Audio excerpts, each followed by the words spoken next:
Care for the Homeless inaugurated the Summer Solstice Celebration in 2014. And every year since then, we have celebrated the successes of the people we serve. The purpose of the Summer Solstice Celebration is to recognize that homelessness is a solvable problem. We hear too much in the media and in the press about a negative narrative of homelessness. It's an intractable problem. It's something that we have very little chance of actually solving. But in fact, every day, people overcome homelessness. Every day, Care for the Homeless ends episodes of homelessness. So we take a moment every year, typically on June 21st, the longest day of the year, which is a counterpoint to the Homeless Persons Memorial that we conduct on the shortest day of the year. And we celebrate the successes of many of the people who we have served. Those successes may be achieving housing. Those successes may be accomplishing healthcare goals. All of them are in the service of moving people into permanent housing.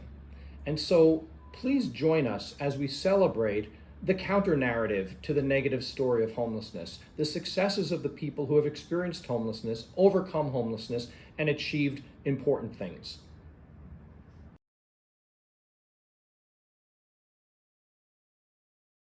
In the beginning, when it first happened, I was living in Mount Vernon, and the landlord just refused to repair the staircase that led up to my apartment on the third floor. So the Department of Buildings came and shut the building down, and they was like, "You have to leave now." And I'm like, "I just had surgery on my back. I have a walker. I'm in physical therapy." And they were like, "It's dangerous and you can die, so you have to go." And I'm like, "Okay, so where y'all gonna send me?" And they said, "Take this letter, go to the Department of Social Services. They're gonna put you in a shelter." And that's how I ended up here. The room that I lived in, all of the women, we just became sisters. Like, we're still in touch. Two of them have already been to my apartment. We cook food together. We go to church together. It just became a community. I'm glad to be in my own apartment, right? Because I feel stable now. When I was here, even though like life is the same last year, compared to this year, it just felt different being homeless, right? It was, my mindset was different.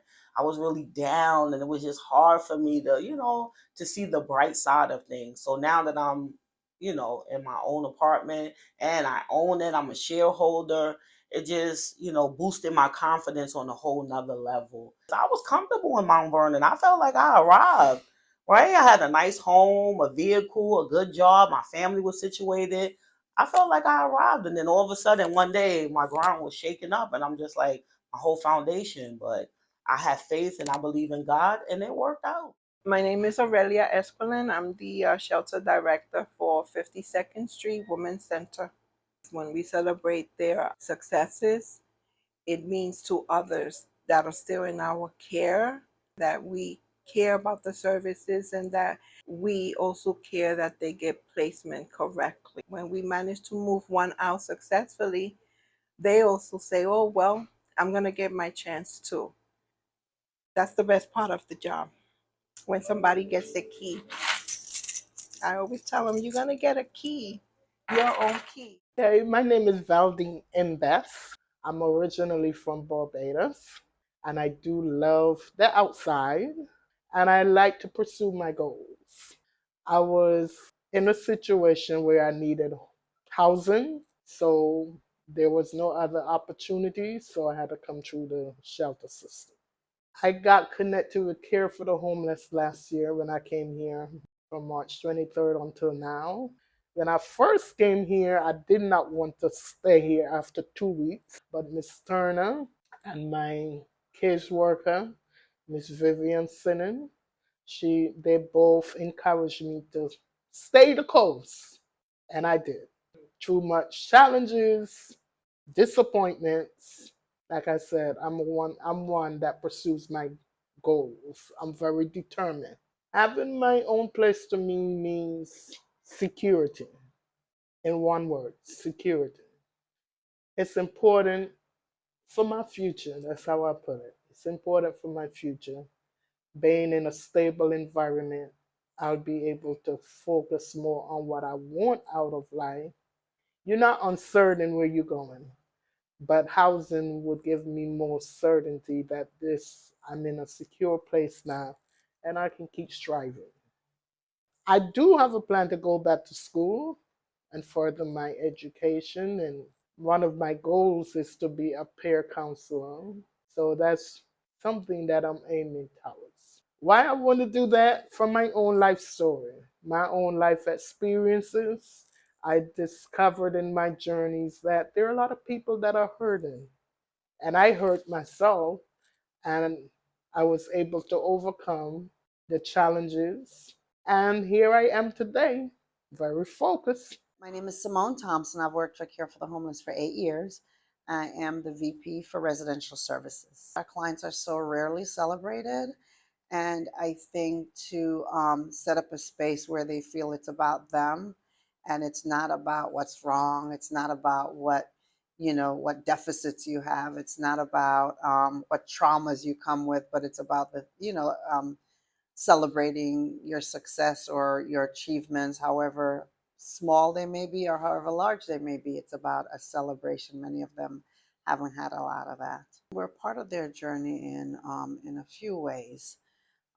We're helping them at the most difficult time, and we're helping them to get the medical care they need. We're helping them to get the psychiatric care they need, and we're helping them navigate the various city systems that they have to get engaged with.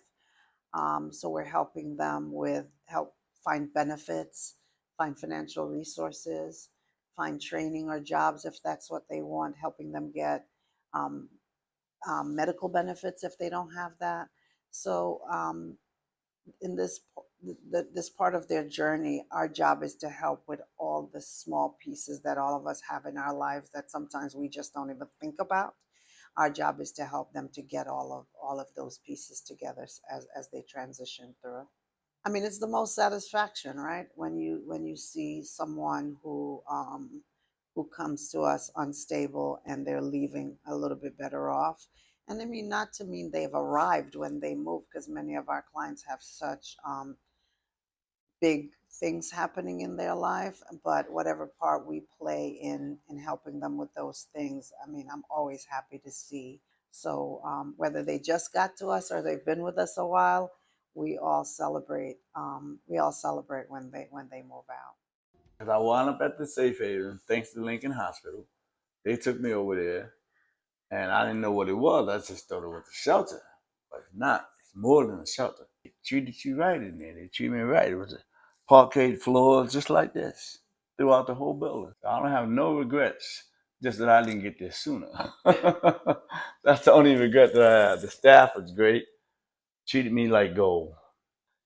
I would do it again if I had to at that place. Miss Ada was my favorite as far as the staff because she did what she said. If she said she was gonna do something, she would do it. She'd come upstairs and get you if she had to. You know, she had somebody to take us wherever we had to go, and I really love her for that. She got this apartment for me. She knows that I have a walker, a cane, and she made it so where the store is right up the street, right on the corner. The grocery store, I can get groceries. She made sure everything. She made sure there was a ramp, made sure and put me on the first floor, so I didn't have to worry about dealing with stairs or elevator. Thanks to that safe shelter over there, I'm where I want to be. I don't have to worry about where I'm gonna go. Got my own bathroom, my own shower, where you can cook yourself, you can eat, you can buy what you want, and then you can have company whenever you want. You can go to bed when you want. It's a big difference when you want to be by yourself and you can't, and then you wind up by yourself and you love it. It's a good feeling. I can't even explain it. It feels so good, you know. And this is my sweetheart right here. She's just a big baby, and I spoiled her, right? You spoiled?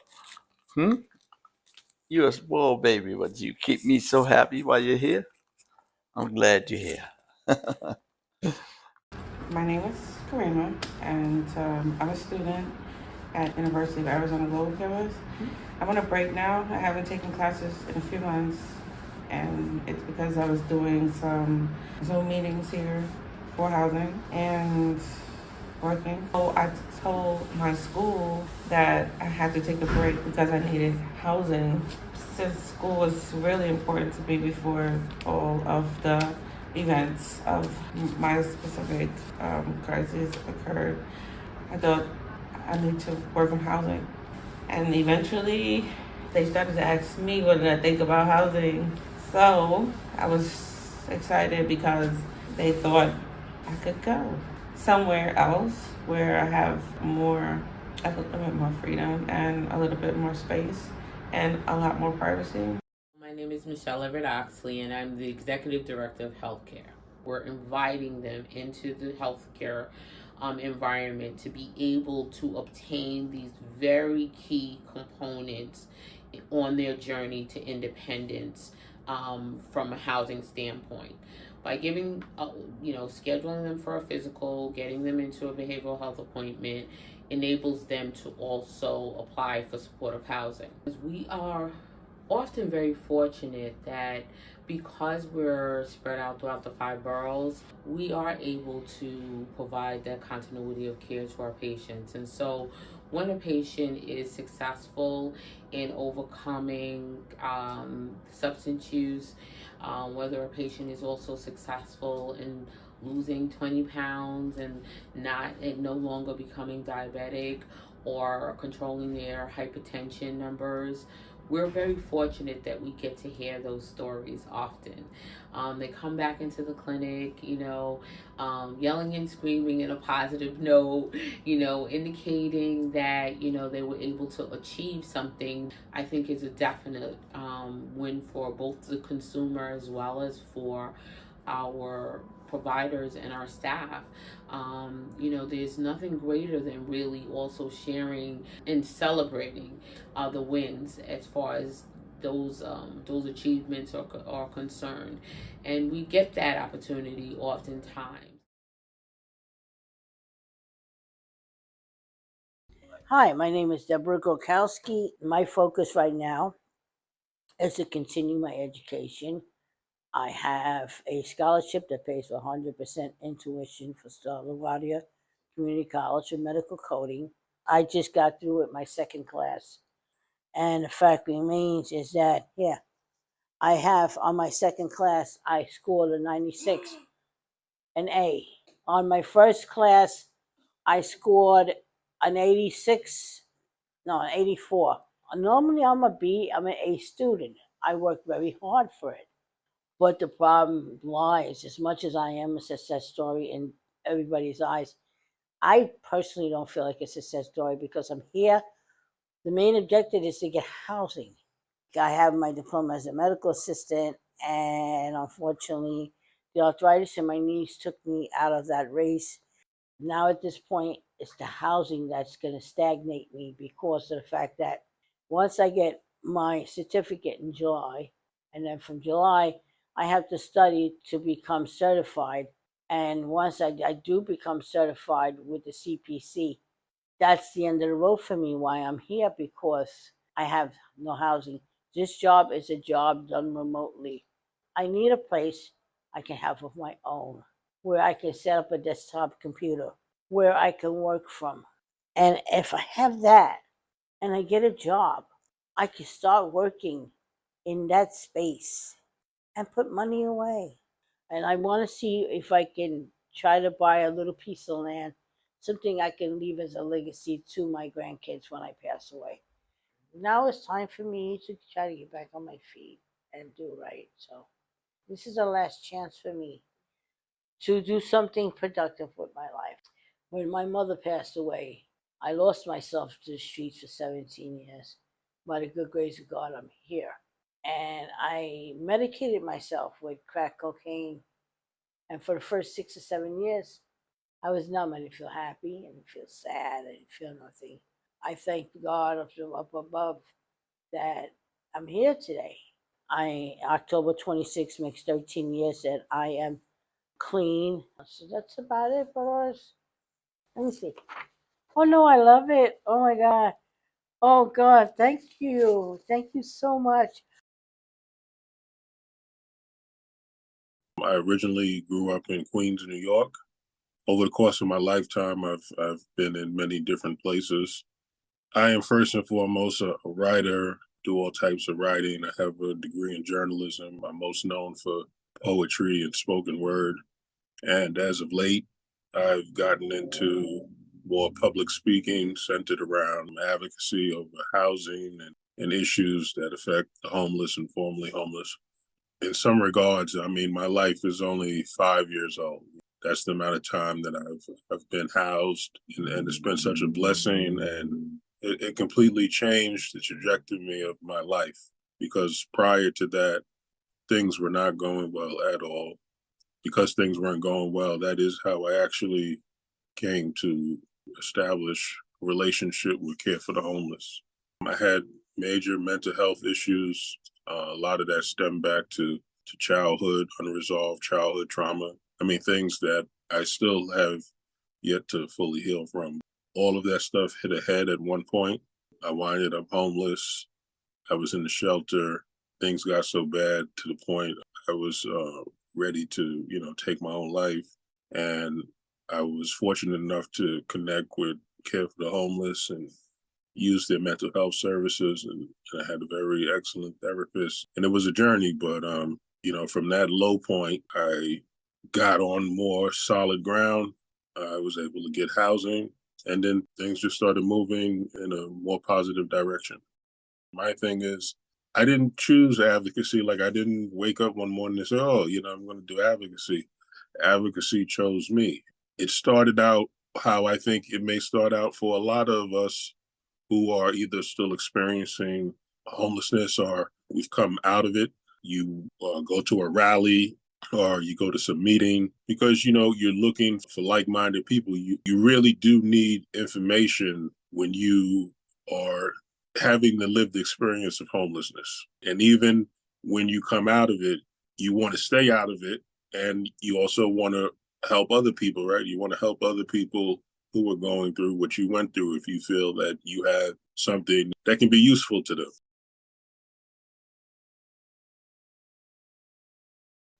The first thing that came into my heart and my mind was don't give up.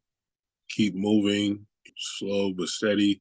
And in addition to that, I would say be kind to yourself and be around people who are going to encourage you. Because I find, at least for me, I don't need to be around people who are going to bring me down or, make me feel bad or any of that kind of stuff, because I can do a great job all by myself of beating myself up. And I'll never forget something that a social worker told me once. And she said, in this life, you're going to have pretty much the whole world against you at times. So you might as well be on your own side. Those words that she said to me, they've stuck with me ever since. And be on your own side. There's enough people or things out there that are going to try to undermine you. Don't be part of it. Be the best that you can be for yourself.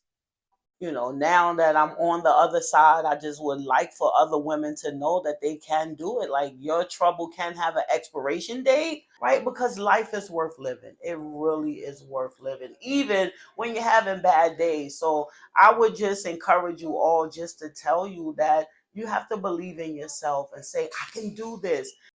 To all you ladies who are out there fighting for your life, fighting to survive, don't matter the challenges, don't give up, because there is a goal at the end, and no matter what, you can make it. As the person who oversees the program, I don't minimize the stress that is involved with being here. I don't minimize the courage and how scary it is to walk into a shelter. Understand that we care and we really want to see you leave the shelter. We don't want to see you stay here. We want to see you transition into the community, doing well, maybe visiting us or maybe not, because this part of your journey was so difficult and we may not see you again. So we wish you the best, and we look forward to that day where we could say goodbye and that you're leaving for a better place.